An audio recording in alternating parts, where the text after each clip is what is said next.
সুযোগ, এটাই সব থেকে বড় লাইফের সব থেকে অবদান। দুনিয়া বলে যে 3-4টে চান্স পায়, আমি বলতে একটাই চান্স দেয়। ঈশ্বর বলো, আল্লাহ বলো, ভগবান বলো, একটাই, গিভ ইউ ওয়ান চান্স।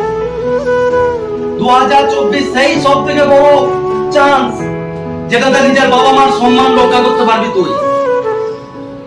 যদি 2024টাকে কাজে লাগাতে পারিস, আজকে চিরঞ্জিত স্যার দাঁড়িয়ে বলছি, তোদের যা নোট দেবো বা যা নোট দিয়েছি, আজকে যা করাচ্ছি, 6টা মাস যদি দুনিয়া, বন্ধু বান্ধব, ফোন কল, ফিস্টি, শর্ট ভিডিও দেখা, সোশ্যাল মিডিয়া থেকে যদি সরে যেতে পারিস, এই 6টা মাস যদি আমার সাথে থাকতে পারিস, আমি দাঁড়িয়ে কথা দিচ্ছি যে পরবর্তী 2025 সালে যখন বেঙ্গল পুলিশ বা কলকাতা পুলিশ বা এসআই যারই সিলেকশন প্রসেস হয়ে